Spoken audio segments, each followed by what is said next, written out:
Welcome, seekers of the unknown, to the darkest corners of human belief, where ancient faith meets absolute terror. For centuries, you have been told the Egyptian Book of the Dead is a peaceful Bible for the afterlife. But this is a dangerous lie. It was never meant for the living, nor was it a peaceful promise of heaven. It is a dark survival manual, a tactical map to escape the monstrous demons hunting you in the dark.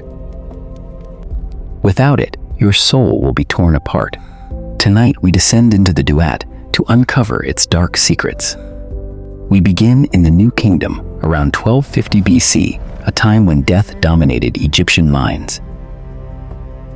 Historians state entering the underworld was not peaceful, but a brutal, terrifying, and desperate war. The Duat was a parallel dimension of absolute chaos. Here, the soul faced total, unforgiving darkness. Without a precise map, the wandering spirit would be hopelessly lost, hunted down, and instantly devoured. This terrifying reality birthed the ultimate cheat code, the Book of the Dead, a collection of strong spells. It was a weaponized document. These spells were designed to blind demons, unlock gates, and deceive gods. Imagine waking up in pitch blackness, hearing the heavy breath of unseen monsters slowly closing in on you. Your only defense is a fragile papyrus scroll glowing in the dark, containing the exact words you must chant. If your memory fails or the scroll is damaged, you suffer the second death, which is complete annihilation. If you were trapped in absolute darkness, would you trust a simple piece of paper to save your eternal soul? Let us examine the Papyrus of Ani, a royal scribe who spent a vast fortune to secure his survival. Ani purchased the premium package of the afterlife. His scroll contained nearly 200 specific spells. But magic alone was never enough. The physical body had to be preserved as a permanent anchor. Deep within the mortuary temples of Thebes, the embalming priests performed highly pragmatic, dark rituals. Wearing massive jackal masks of Anubis, these priests used sharp obsidian blades to carefully slice the flesh. The brain was forcefully extracted through the nose, while organs were safely sealed inside sacred canopic jars. According to ancient records, the empty corpse was then packed with natron salt for 40 days to fully dry. This was not an act of religious reverence, but a brutal chemical necessity to stop flesh-eating pests. For the Egyptians, physical decay meant spiritual destruction. If the body rotted, the soul would simply vanish. Wrapped in layers of resin-soaked linen, the mummy became a hardened shell against the brutal sands of time. Golden amulets and protective charms were strategically hidden within the bandages to ward off evil spirits. However, this complex immortality was highly exclusive. It was a luxury only the wealthiest could afford. The poor were buried in shallow desert graves, completely exposed to wild scavengers and demonic forces. They had no magical scrolls to guide them, meaning their souls were likely obliterated on the very first night. Modern archaeologists argue this reveals a harsh truth. The Egyptian afterlife was corrupt and unequal. Even in death, gold and power dictated your fate. You could literally buy your way past divine judgment. Ani's scroll was custom-made, filled with detailed illustrations, ensuring he knew exactly which demon to bribe. He was heavily armed with knowledge, but even the most prepared scribe could not anticipate the horrors below. Once the tomb was sealed in utter darkness, the magic quickly activated, and the soul was violently torn away. The real nightmare was just beginning. The descent into the Duat required more than just wealth, it demanded courage.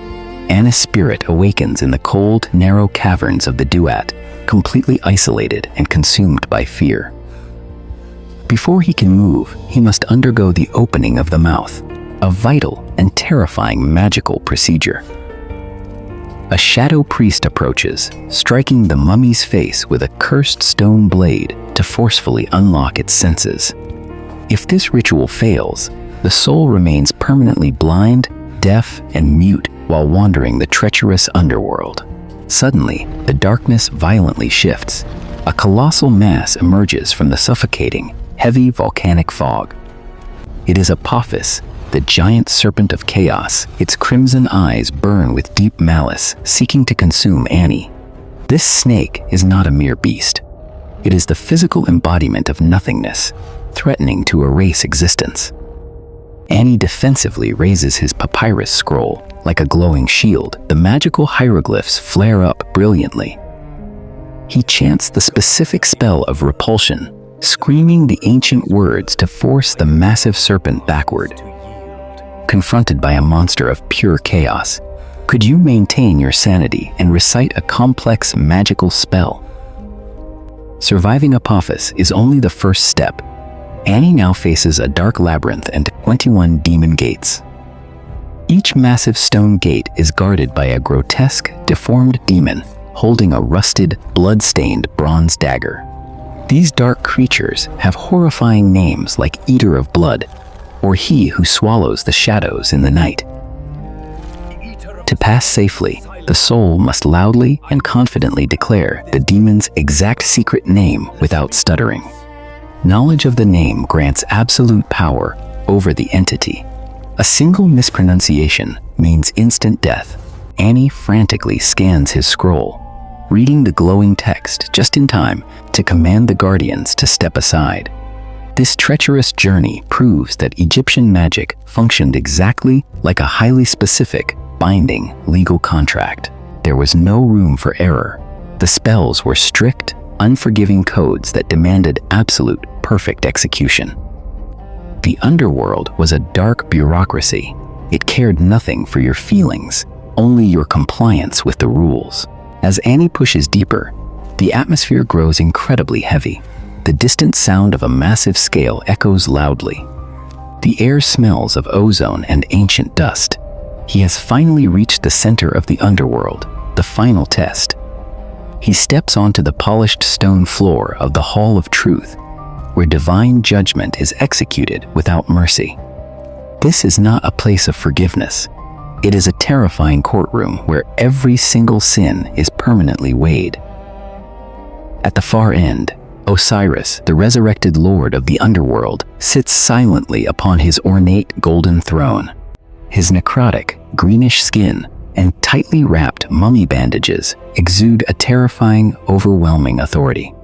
He holds the crook and flail, symbols of absolute power, watching the mortal soul approach with cold, dead eyes.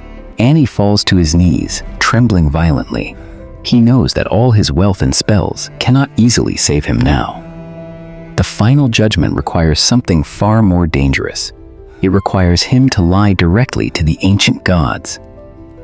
He clutches the scroll tightly to his chest, preparing for the most stressful psychological battle of his life. If his heart betrays him during this trial, he will be instantly fed to the beast lurking in the deep shadows. Towering beside the golden scale of justice stands Anubis, the muscular jackal god, completely devoid of emotion. Anubis meticulously places the feather of truth on one side and roughly extracts Ani's heart for the other side. Crouching beneath the scale is Ammit the Devourer, a grotesque hybrid of crocodile, lion, and a hippo. Saliva drips from its razor-sharp teeth. Its hungry eyes are locked onto the beating heart, waiting for a mistake. Nearby, Thoth, the ibis-headed god of wisdom, stands perfectly still, holding his reed pen to record the verdict. Ani must now perform the negative confessions. He looks directly at the divine judges and begins speaking. According to the Book of the Dead, he does not confess his sins. Instead, he loudly denies ever committing them. I have not stolen. I have not killed. I have not caused pain. It is a desperate act of spiritual perjury. But the magic of the scroll forces the heart to remain silent, preventing it from testifying against its master. The golden scale wavers under the heavy tension. The atmosphere in the massive hall reaches a terrifying peak. Ammit growls low in its throat, inching closer to the scale, ready to snap its massive jaws shut around the prize. Ani sweats profusely, his pale skin glowing in the divine light, hoping his expensive magical defenses hold firm. Slowly, the scale balances perfectly. The heart is as light as the feather. The magical cheat code has truly worked. Thoth coldly writes down the final verdict. Ani is officially declared pure and granted passage into paradise. But as we look closely at the papyrus, we realize this paradise was essentially hacked through wealth and dark spells. The Book of the Dead was never about moral purity. It was about manipulating the cosmic system to survive. The Egyptians understood a terrifying truth. The gods were dangerous, and salvation required tactical warfare. They spent their entire lives studying death, ensuring they were heavily armed when they finally stepped into the dark. This papyrus scroll remains a haunting testament to humanity's desperate struggle to conquer the ultimate unknown. It shows that even thousands of years ago, humans relied on technology, or magical technology, to survive the end. As Ani walks into the light, leaving the horrors of the Duat behind, the massive stone gates slowly slam shut forever. The underworld returns to its silent, terrifying state, patiently waiting for the next soul to brave its dark depths. The Book of the Dead shows a terrifying truth. Eternal life was not a divine gift, but a prize bought with dark magic. Tell us, does this survival guide prove human ingenuity or our absolute fear of the unknown? Comment below. Subscribe to our channel, like this video, and share it today. Before we uncover Göbekli Tepe in the next episode,